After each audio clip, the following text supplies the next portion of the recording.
was like, I think I remember, and then once I saw it, I did. So this is what we did. This was several years ago, and we were the first state to do this as well, when we decided we were going to wage war against this ESG that they were trying to jam down our throats in pension funds and all this other stuff, money management. And if you look now, we started it. Everyone said we were crazy. And then now ESG's dead, basically. I mean, it really, Florida killed it.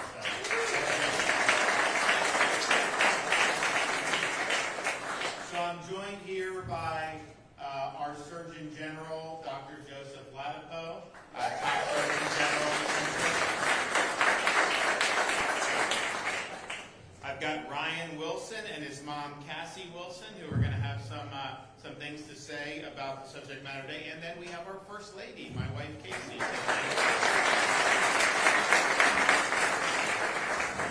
Now, most of you know who've been living in Florida for a while that, over the last 4.5 years in particular, we had a lot of fights about rolling back these medical authoritarian mandates and ensuring medical freedom.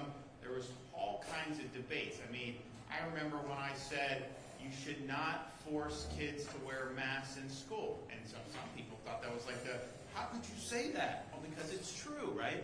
And so we had to fight that. We had to say parents have a right to make what their kids do is up to the parents. You shouldn't be forcing this. You should not have situations where local governments are able to fine you. They wanted to fine for not wearing masks. I said no. We pardoned everyone who they did initially. Then we said you can't do it. There were things about just being able to operate businesses. You know, Fauci, he hated restaurants. He didn't want these restaurants to operate, and we really stepped in and saved the restaurant industry in Florida, and they did really, really well as a result. But, I used to think about it. I just got a kick out of it because, they would say you can't eat indoors. And so what they would do in places like Chicago, they would set up tables outside on the sidewalk. Sometimes the city would even close streets, and you would do that, which is fine if that's what you want. And maybe that's fine in August, but it gets cold in those places. And so once the temperature started dropping, instead of just saying, okay, you can come inside and eat, they said, nope, you got to be outdoor dining. So they would build covers and these enclosures. So it's literally like this thing, and it's like it's enclosed, but it's outdoors, so somehow that's safe. And I'm just thinking to myself, this is crazy. I mean, what they're doing is crazy. So we were really, I think, a voice of sanity. We made sure that people were able to make their decisions accordingly. We were the first state in the country to ban so-called vaccine passports during the early days of COVID. It was once the mRNA shots were emergency use at the end of 2020. Then we get into 2021, and people like Fauci were urging that you had to show proof of vax to be able to go to restaurants, movie theaters, and to basically be able to participate in public. And we said, hell no, we're not doing that. Now, we got criticized because they said, who are you to tell a private business, what they can do or not do? And the reality is you either have rights to participate in society or not.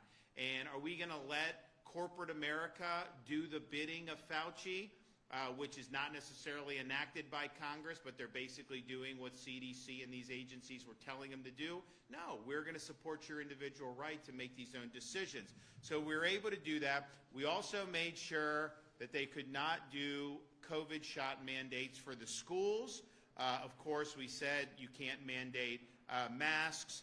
And as well, we've since then said the same thing for just society, that in Florida, they can't force you to muzzle your face. Like, that's your first of all, it didn't work. I mean, let's just be honest with that. And Joe was one of the first who was saying this years ago that putting a piece of cloth is not going to stop a very contagious respiratory virus, which is much smaller than the pores in the mask anyway. So the science of it didn't even work, but it was more of an ideological thing. So we led on that. We were also the first state in the country, and we worked with the legislature to get this. We have banned any imposition of mandates from the World Health Organization in the state of Florida. They want to impose different things, and our view was obviously the state wouldn't back that, but if they're implementing this, if you have a federal administration like we had under Biden that would do it, would locals put it in or some others put it in? And we just said, no, we're not doing it. You know, they want to do I guess it's like a lockdown treaty with the WHO, and it basically would cede power from states for sure, but even our country to a bunch of unelected bureaucrats, and President Trump has pulled us out of the WHO. It's really a corrupt organization and very much in the pocket of China. But we did this 2 years ago where we said no to the WHO, and so that was really, really good. We also had a situation where, as we got into the fall of 2021, you started to have so remember, Biden, when he came in as president in January 21, he says, well, will you mandate it? He claims, no, we're not going to mandate it. Well, then, like 6 months later, they started to say mandate. They mandated it in the military and kicked a lot of good people out. And then they said, you either have to, if you're OSHA, you have to get it for private sector. And then they did through CMS. They said nurses and doctors had to get it through that. And that was something that we were very much opposed to, because we understood, first of all, how crazy is it that they were saying you needed to get this shot even if you had already had COVID? There's something called natural immunity that they refused to recognize. So it was not based on evidence. And so you had this movement to do it. And then I remember when we had the Delta, so you had the normal, then Delta came. And so I set up all these monoclonal antibody clinics. People could just go and get the monoclonal. Honestly, it cured COVID, essentially. We saved a lot of lives from it, and people are very thankful. But how did Biden react then? They saw how successful it was. They took all our monoclonals away from us. You know, the fall of 2021, they took the monoclonals. I had to do a separate deal with GlaxoSmithKline to get their monoclonals. Then when the feds found out there, they did an exclusive deal with GlaxoSmithKline, so we couldn't get any more. And then they basically just shut us off from them. So you see, but they were mad about us doing the treatment because they said, well, people know there's a treatment, then they're not going to be going to get the mRNA COVID shots that you're doing. So the movement was to have the private sector mandate, have some government agencies mandate this. And, you know, I had a lot of people come up to me. They had a job. They needed to put food on the table. They did not want to do the COVID jab. Most of these people, honestly, had already had COVID anyways, but a lot of them didn't think it was the right thing for them. And so we did a special session of the Florida legislature in the fall of 2021, and we enacted protections for people in the state of Florida so that no one had to choose between a job they needed and a shot they didn't want. And we saved thousands and thousands of jobs and livelihoods as a result of doing that. It really was the right thing to do, and we're glad that we were able to do that. So, and then there's other things we did as well. But what brings us today is, one, the protection against these mRNA shot mandates that we did enact during that legislative session. And I don't know why it happened at the time. It wasn't something that I was pushing, but they put in there a sunset provision.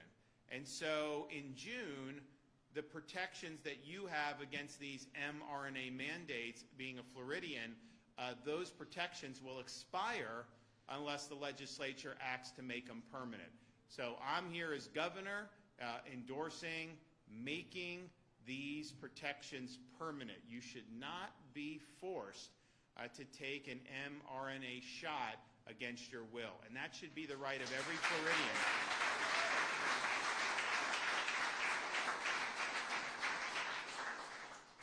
This will also, if the sunset happens, it will also allow schools and higher ed to be able to institute some of these mRNA mandates. Now, most schools by now, people have been upset about it, so a lot of them have not done it. Now, Florida, we said you couldn't do it from the beginning.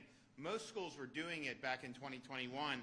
Now fewer are doing it. But, you know, you never know with how these folks do. And then, of course, government entities and the businesses, you need protection for that as well. You know, I'd be talking to, like, these firefighters. You know, these guys have been, like, on the front lines, like, and during COVID, they were doing things to help people. Many of them got exposed. That's just part of the job. They did it. And they didn't want to take mRNA. And so they were going to lose their job. It was like a big contest, I remember, for some of these. We of course, did the law, which was good, but leading up to that, there was a lot of people that were really concerned about what could happen. And it rattled a lot of folks because it's like, you work hard, you do all this, and then what? They're just going to cast you aside just because you had a disagreement on whether this was the right thing to do for you. And so we're really glad that we did that, but we got to make that permanent. I mean, we cannot allow those protections to evaporate. I don't know what would happen immediately if they evaporated. I don't know what the mindset is in some of these areas, but I think what we saw during COVID is things can hit the fan very quickly and people can lose rationality very quickly. And that's what a lot of this stuff was based on. Some of it was a power trip, some of it was based out of fear, but some of it I just think it wasn't grounded in sound logic and evidence, and that's why we had some of the things that we had. You actually, this has just flourished me. So California, of course, they were very strict on you have to take the COVID shots if you want to be a nurse. Now, there were a lot of nurses who, they had COVID when COVID first started, before there was even any shots available, right? And so they had natural immunity. They didn't want to do it, particularly some of the younger women. They didn't want to do it. And California said, no, you got to do it. But what ended up happening is they laid those unvaccinated nurses, many of whom had natural immunity, but they laid them off. And then they had a spike in patients, and so they were shorthanded. So did they bring back the unvaccinated nurses, many of whom had natural immunity, put them in there so that they could service patients? No, they refused to do that. What did they do instead? They actually brought in currently infected people to serve who had been vaccinated but still caught COVID, and they're putting them in. Now, that is the most bizarre thing you can possibly do, but it almost became a religion. So we need to make them permanent. I don't know what the future holds, but I know people should be able to control their own destiny with respect to these mRNA shots. So that's the first thing. Second thing is, and Joe's going to talk even more broadly about the role of these mRNA COVID shots with respect to little kids. There is no evidence to support jabbing these babies with COVID mRNA shots. There's no justification that's been offered. There's not evidence that supports it, and yet the CDC has put COVID mRNA shots on the childhood immunization schedule. We are asking Secretary Kennedy, obviously you're going to have a new CDC director soon, we are saying you must remove the COVID mRNA jab from the childhood immunization schedule. There's not a basis to do it. And I know there's a lot of people who talk about potential side effects and all that, and I think that is a debate that people need to have, and the evidence on that needs to be put. But you don't even have to, on this you have to get there, because they can't show benefit. So why are we saying these babies should be getting this if they can't show benefit? So what it's done is it's further eroded the credibility of the CDC when they add that to the childhood immunization schedule. Now, I do think that they're going to overhaul that. I think it's been a huge mistake for them to do it.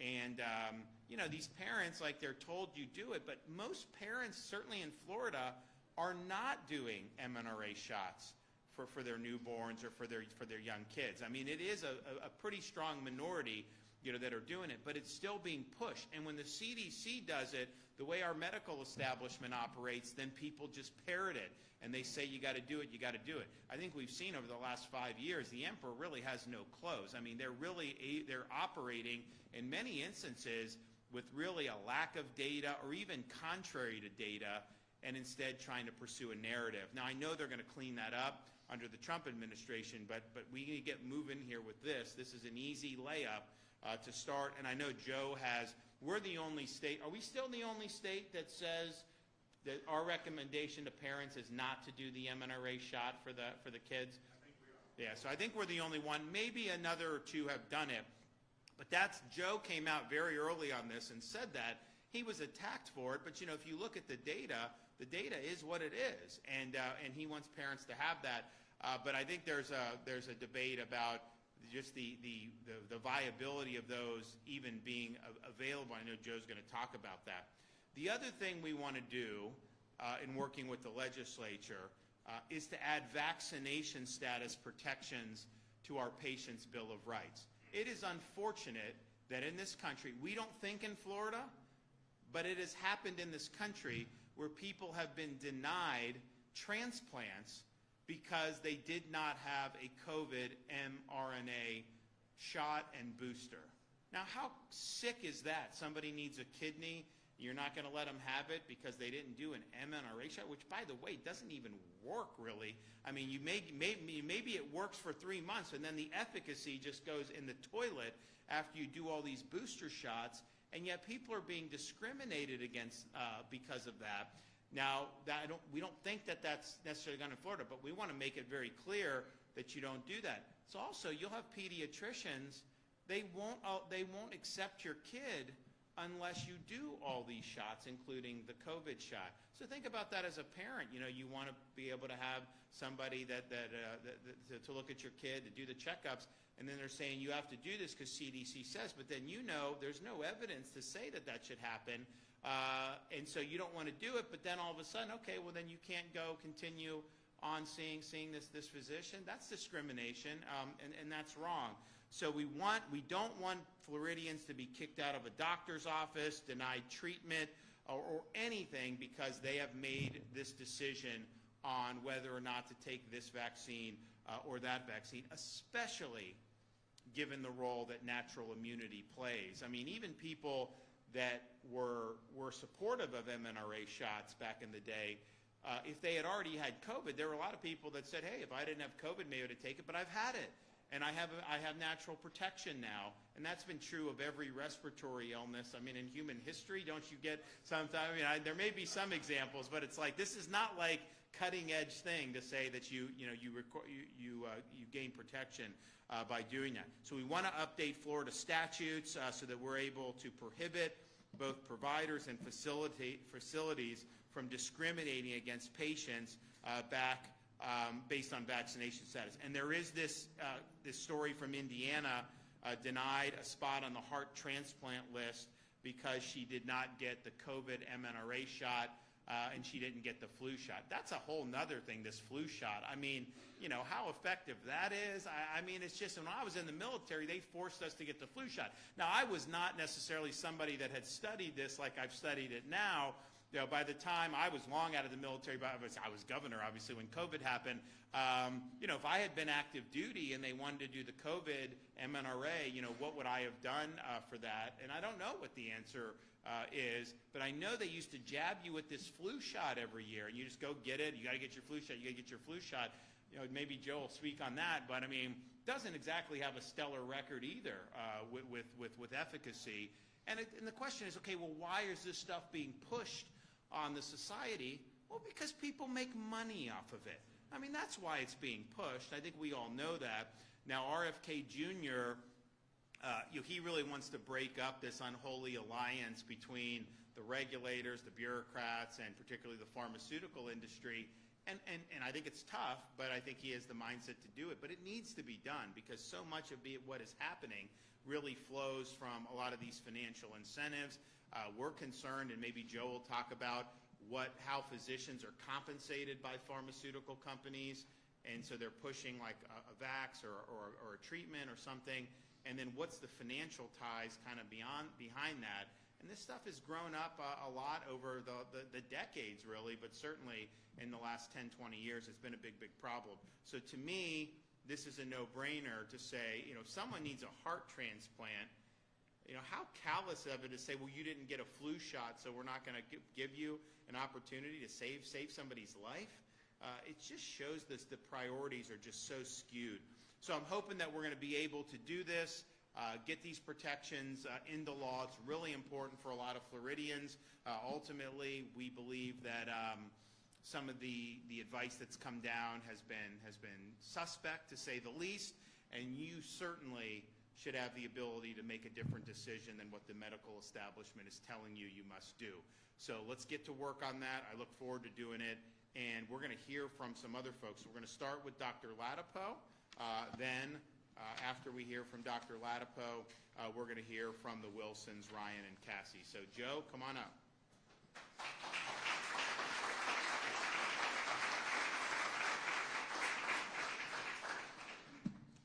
afternoon, everyone. Yeah. It's great to be here. This looks like a cool place to be. We live, my wife and our boys, we're not too far away from here in St. Pete. And we've gone to a few places in Tampa, but we haven't been here. But this looks like it's probably a pretty happening place when it's open to people. So the governor's covered a lot of very important things, and I mean, so many topics. And I was thinking about what I should share, what I wanted to share with you all. I think actually one of the things, the first thing I want to share with you all is just a demonstration of the importance of leadership. And the, first embodied by the governor. Just do the thought experiment for how these last few years would have been from the first time that, that virus escaped, or however it got out of Wuhan and made its way around the world, to how the world shut down and how we had this hegemony of medical authoritarianism that just came over all the world. It wasn't that long ago where in most states in this country, and certainly where I lived at the time at UCLA in Los Angeles as a professor and a clinical researcher, where like going to get smoothies. I remember early in the pandemic, I have 3 boys, and lots of energy. There was this whole stay-at-home thing was never going to work out as soon as they said it. And I took them to the park, Barrington Park down San Vicente in West LA, and unfortunately we were often the only people there. And our tradition was to go get smoothies afterward. And I remember we walked into our smoothie place and here in West LA, and we go in there, we buy the smoothies, and we want to sit down. And the owner, nice guy, he says, I'm sorry, you have to sit outside. And there was no one else in there, but that was the rule at the time in Los Angeles. You couldn't eat inside. And I was like, this is so stupid. But we sat outside, we had our smoothies, and so the world can be there's just.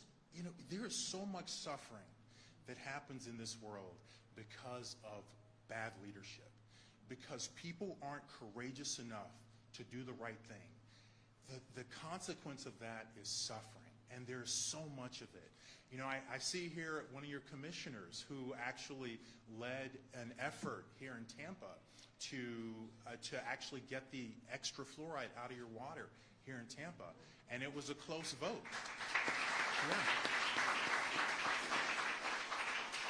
Yeah. It was a close vote, and I've been in many of these meetings. Unfortunately, I think it was a tie vote, so the move to the motion to get it out of the water didn't pass. But you look at the folks who so often, and I'm not judging anyone or anything like that. I want the best, but we have to talk about these things to get to a better place. You look at the commissioners who, not only in Tampa, not only in Hillsborough, but all over the state. Fortunately, most commissioners have made the right decision. But if you look at the commissioners and you listen to their words, it's a lot of hemming and hawing. It's a lot of not wanting to make the wrong decision and not wanting to be out front. Well, when it comes to right and wrong, it's extremely important to be out front. People suffer when you are unwilling to go with what you think is the right thing to do. When you choose fear and sort of compliance in the shadows, right? And waiting for someone else to make a decision over going with what you think is right, people suffer. And thank the Lord and thank God, thanks, and the world is thankful that this man here, he didn't choose that path. Is Governor DeSantis the only one who, of all the governors in the country, who knew that these policies didn't make sense, that lockdowns would be harmful, that that sort of all these business closures and keeping kids out of school and forcing poor little kids who want to play outside to have something over their face? Was he the only one who knew those weren't the right decisions? Of course he wasn't the only one who knew those weren't the right decisions. But he, instead of hiding, right, behind uncertainty and behind doubt and behind, I don't want to go against Dr. Fauci or these other doctors, and I don't want that anchor on. I don't want CNN to be calling me a misinformation spreader and science denier and all. I don't want that. So I'm gonna play it safe.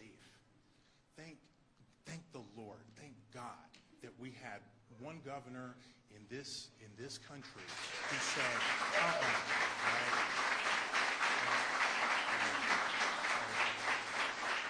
How many jobs were saved? How many kids are going to live better lives because they didn't fall years behind in English and math like kids all over the nation did, right? Their lives are better. Their lives will be better. You know, how many young people who had dreams that were dashed in all these other states, New York, California, Washington, Virginia, where lockdowns were long, and they weren't able to pursue what they wanted to do academically, athletically, career-wise, right? Those lives are changed forever because people didn't have the courage to do the right thing. And here the story is the opposite. The lives are better, right? People are happier. The economy's better. Much less suffering, much more promise, much more hope, because he said, I'm not going to hide behind what everyone else is hiding behind. I know that this is wrong, and I'm going to say something. And he took a lot of heat for it. He took an unbelievable amount of heat for it, but he stuck with it. And every single person in this state, in the future of this state, is better off for it. So leadership matters. And unfortunately, I think the governor, he's been doing it for almost 6.5 years now. So he's probably, he's coming toward the end is sort of kind of in sight. Still a good long runway, but leadership matters for what happens next too, right? This stuff, please don't take any of this stuff for granted. The wonderful things that we enjoy in this state, the things that we've been able to create, take none of it for granted, right? As the governor said, it just takes, what hits the fan. And then you get to see what people are made of. And unfortunately, most people aren't made of stuff that's going to really save you in those situations. So I urge you to really keep that in mind as we think about what happens next after Governor DeSantis, the first Governor DeSantis, ends his term. So just keep. I just want you to keep that in mind. So,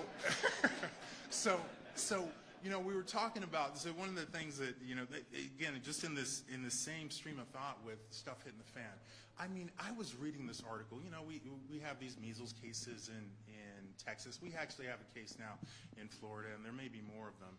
And, obviously, we wish the best for everyone's health and all that. But I was reading this article written by some physician leaders out in Texas, and these docs are moaning and groaning about how, these communities, there's all this misinformation out there. Everyone should be taking the measles vaccine. Like, what's going on? Why is my job so much harder because, of all this misinformation? I'm reading this, and we need permanent protections because these are the same people that tell you that boys can be girls, that men can be women, right? That an experimental vaccine that children do not need is actually something that's critical to their health. That you need 1 or 2 or 3 masks depending on what time point in the pandemic you look, right?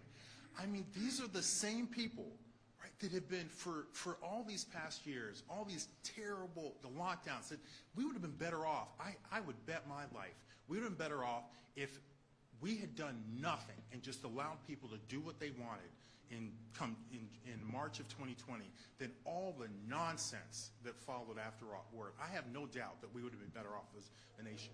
So all of these people with one terrible mistake and judgment call after the next, like for years, and now they're mad at people who don't want to listen to them. I mean, I'm reading this and I want to I don't know, my brain's hurting.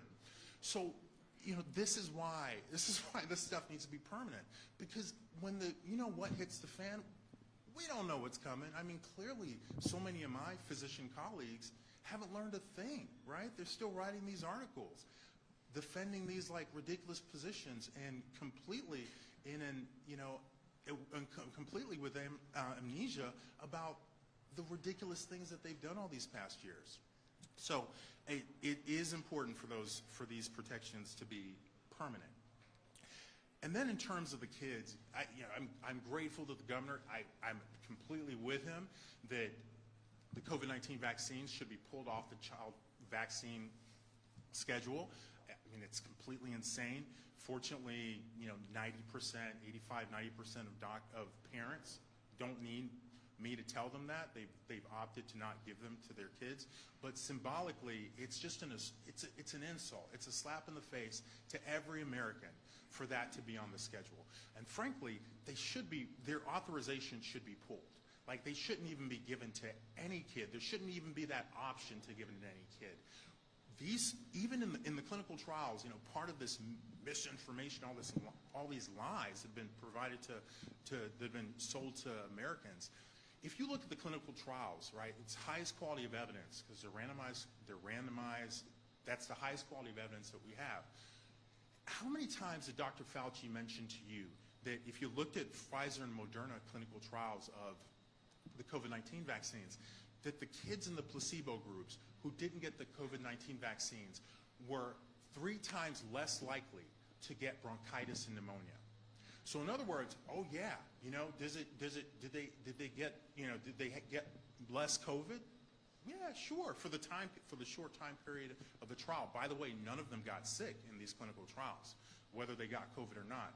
But the other thing that happened is that the kids that received the COVID-19 vaccines got more pneumonia and bronchitis, 3 times higher the rate. That's very disturbing, right? It's one more bad thing about these COVID-19 vaccines, and the reason they shouldn't be used for anyone.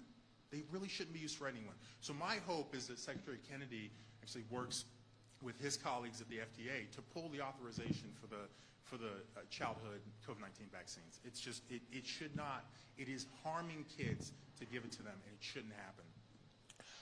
Finally, I want to say that in terms of the Patient Bill of Rights, I'm extremely happy about this. I know there are going to be moms and dads across the state that are happy about this.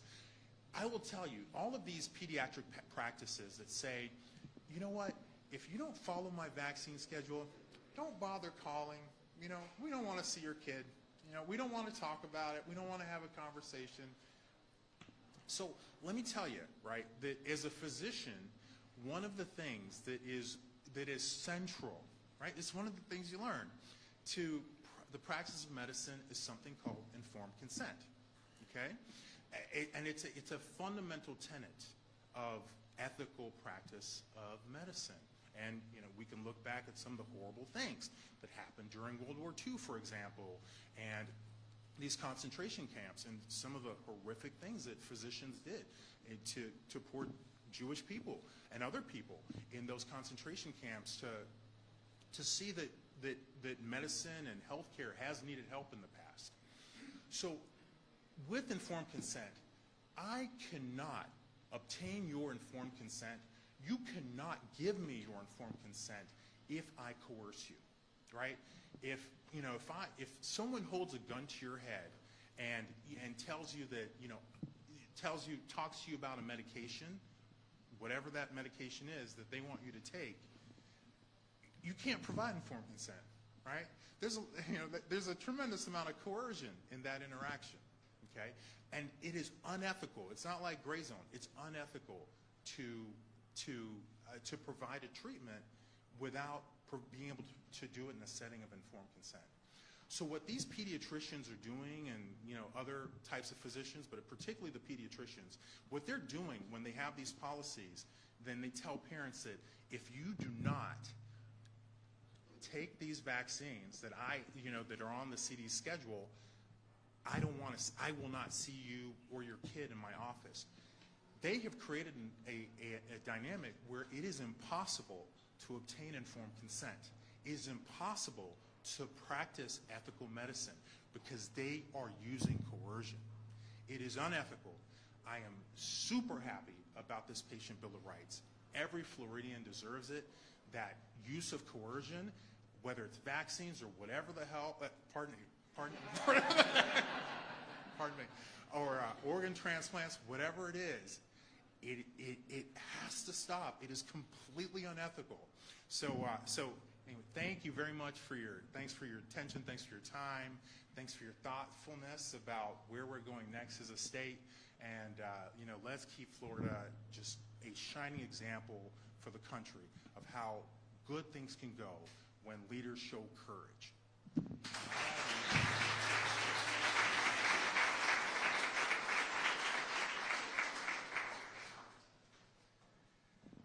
Hello, everyone. My name is Ryan Wilson, and I'm just going to tell you my story. Ever since I was little, I wanted to play football at the highest level possible, and then luckily I was blessed enough to get the opportunity to play at D1 FCS Presbyterian College, and before I even got there, the COVID vaccine was pushed against me. It wasn't required, but it was highly recommended. If I wasn't going to get it, I would have to wake up at 5 o'clock in the morning, 2 times a week, get tested for it. If I come positive with it, then I have to get quarantined for 14 days. Not even if I can't test positive or test negative afterwards, I would still have to be in there for 14 days. So I was like, okay, I'm 17. I'll take the vaccine. Nothing should be worried about it. I took my first dose in June. July was my second dose. By September, I was in my room, wasn't able to move. Muscles felt like they were deteriorating. Even though eventually it became that was the truth. I stepped foot for 2 games. After the 2 games, we had 11. I did not step foot on the whole rest of the season. I sat out the whole season. And by December, I was so sick, I went from 330 pounds to 250 in December. So then my mom was like, there's something wrong with you. We went to the hospital, was there for about 7 days, and they sent me home, said, you were fine. I got back. I actually weaned off the steroids I was on. That was helping my inflammation. I was like, I'll go back for another year. And that other year came. I actually went and played. I wouldn't say normal. I was taking medication. I was taking about 15 pills a day every morning, more at night, and it was just really hard. I actually ended up playing and actually starting 3 of the games that season. And that season after that, when it was the winter workouts, so December to January, I was like looking around my teammates, and I was like, I can't compete with these kids that are healthy. So I called my mom. I was like, I have to do something about this. I can't keep going playing. And so I decided to hang them up, and then that's when it even went down more hill, because I stopped playing, stopped trying to take as much pain relievers I was on, and that's when I ended up just getting worse. I actually couldn't even dress myself at one point for at least 2 or 3 months, and luckily I have my mom here that helped me through the whole thing. And then I think it was in September, this clinical trial came. It was for MAS, microactivation syndrome. It was basically my immune system was producing more cells than what it should be doing, and it was tearing my whole body up. And then so I went in there. I was lucky enough to get the numbers for the trial, and ever since then it's been a year now. I've been in remission. December 11th, I was a year with no sickness, nothing. So I'm lucky enough to get done with that. It's just been a grace, blessed to God. All the people, I had to go to Gainesville Shands. It's the only place around here that would do it. And it's been a blessed opportunity to do it. And ever since, when I went in there, it took about 5 days after they got the trial, got the medications in me. I have 3 different types of infusions. Actually, this morning I did one of my infusions this morning before I came here, just to be my top shape for you guys. And it's just so crazy. It's just something simple like a vaccine that just changes somebody's life to become from healthy to worse, just because you think it was be affecting you, but it actually is affecting your whole life. And even now, I'm enrolled in college now. It's just hard to even want to go to an in-person class, because you don't know what other people have, or because I'm immune compromised now for probably the rest of my life. It's just hard to even pick if you want to do classes in person, because you don't, and then some classes require it. But I was just trying to, as hard as I can, and just trying to move forward with my life. And I'll let my mom talk about the rest. Yes, he is immune. My name's Cassie, and I'm Ryan's mom. He has immune compromised. He was diagnosed with mixed connective tissue disease with mass, and the mass was what was really